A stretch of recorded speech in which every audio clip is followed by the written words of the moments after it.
हजारों साल पहले एक भूमि थी, कनान, जहां आसमान से उतरे प्राणियों को देवता कहा गया। उन्होंने मनुष्यों को शक्ति दी, पर उसकी कीमत थी खून, बलिदान और आत्मा की गुलामी। बाइबल कहती है ये देवता सिर्फ मूर्तियां नहीं थे, ये गिरे हुए आत्माएं थीं जो परमेश्वर के विरुद्ध युद्ध छेड़ चुकी थीं। और आज हजारों साल बाद भी उनका प्रभाव इस दुनिया में जिंदा है, बस रूप बदल चुका है। सवाल है, क्या आप तैयार हैं उस सच्चाई को जानने के लिए जिसे सदियों से छिपाया गया? यह है कनान के देवताओं के बारे में भयावह सच्चाई जो वे नहीं चाहते कि आप जानें। कभी यह भूमि दूध और मधु की भूमि कहलाती थी, परंतु इससे पहले यह भूमि रक्त और अंधकार की भूमि थी।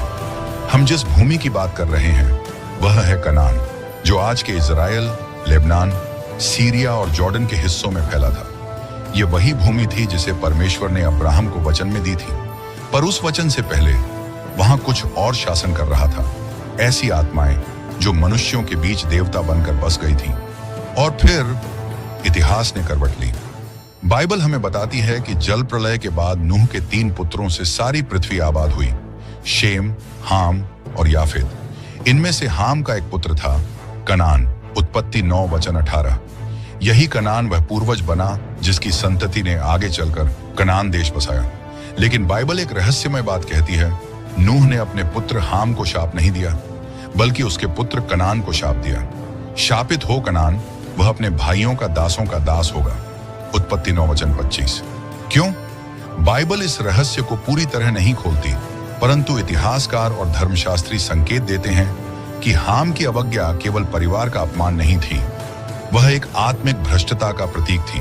और वही आत्मिक भ्रष्टता कनान की संतति में गहराई से बस गई। कनान एक उन्नत भूमि थी, ऊंचे किले, विशाल नगर और उपजाऊ घाटियां, पर यह भूमि आत्मिक रूप से दूषित कही गई, क्योंकि वहां के लोग ऐसे देवताओं की पूजा करते थे जो परमेश्वर की सृष्टि नहीं बल्कि पतित आत्माएं थीं। देवता जिन्हें बाइबल एलोहिम कहती है। अब ध्यान दीजिए, एलोहिम शब्द का प्रयोग बाइबल में 2 प्रकार से हुआ है। एक सच्चे परमेश्वर के लिए, जेनेसिस 1:1, और दूसरा आत्मिक प्राणियों के लिए, जैसे स्वर्गदूत या दुष्ट आत्माएं, भजन 85:1। परमेश्वर देवमंडल में खड़ा हुआ है, वह देवताओं के बीच न्याय करता है, भजन संहिता 85:1। यह पद बताता है कि देवता वास्तव में जीवित आत्मिक प्राणी थे जो परमेश्वर के अधीन तो थे, परंतु कई ने विद्रोह किया। उन्हीं गिरे हुए आत्माओं ने खुद को देवता कहलवाया और मनुष्यों से पूजा पाई, और उनका सबसे गहरा ठिकाना बना कनान। देवता धरती पर उतरे, यह विचार केवल मिथ